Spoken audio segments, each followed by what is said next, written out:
people are now living in a bubble of misinformation, because all of us wake up in the morning and go to our misinformed bubble to consume our news. And I don't think that's going to change anytime soon.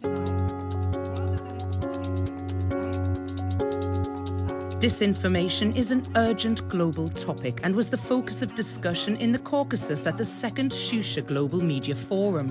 I think it's important that we come up with ways to counter it, and the best way to do that is to engage in discussions and come up with ways through which we can counter this threat in the sense that it doesn't pose a greater threat to future generations. The three-day event was attended by more than 150 guests and 82 media institutions and is a platform for joint discussion and action in the global media arena. A risk assessment globally of disinformation's reach and the policies needed to bolster the resilience of societies was high on the agenda. Social media speed is very high because there is no fact-checking, and professional media outlets and professional journalists should also compete with that. They are also becoming a part of the disinformation. As a government, we should protect professional media and professional media outlets. We should also provide a broader platform for the real discussion on that. And what could be new parameters for fighting effectively against disinformation. The fake news media, turn your cameras, please. Despite being a phrase used throughout history, the term fake news went mainstream and was a dictionary word of the year in 2017, thanks largely to Donald Trump's presidential campaign the year before. Its continued rise was a topic that dominated conversations. I think one thing is clear, that disinformation, misinformation, fake news is on the rise across the world, and discussions like these are of paramount importance because here we have countries, more than 49 countries, and all representatives are discussing ways to counter disinformation, because if we don't do it now, the threat posed by disinformation is only going to get worse in the future. So discussions like these are of paramount importance. These false narratives, they really are very damaging. It's not only damaging the reputation, it damages countries' business potential, investment opportunities. It distracts attention from international community to the core issues which the country is facing.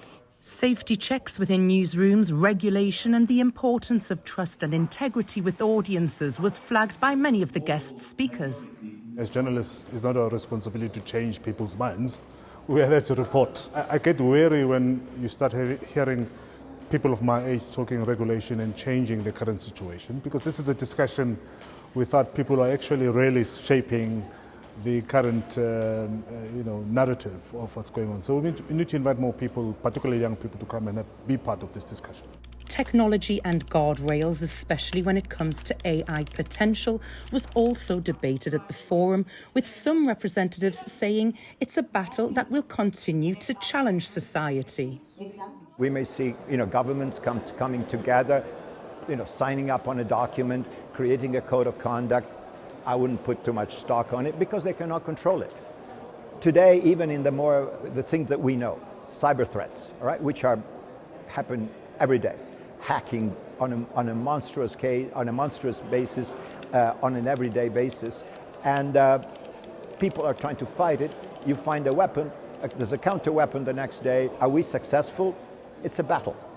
It's not going to end, so say, okay, we now have the silver bullet, will end cyber threats. And likewise, a silver bullet, they will say, this will make sure that AI is used only properly, ethically, for the public good. Good luck. As the countdown to COP29 increases pace, the climate conference organisers are hoping that the media community will benefit from an inclusive media and press strategy. Our strategy is very clear that we want to be inclusive, and we will do our best to communicate with media within our milestones, to share our pathways, to share our news with them. Our work to media communities, that we are open to communication, and because they are a big part of this overall conversation. Journalists need to be informed about the initiatives, about the pathways, about the step that we are making as the presidency. Continued dialogue and openness across the media sector looks set to strengthen the foundations for journalists around the globe as they overcome industry challenges.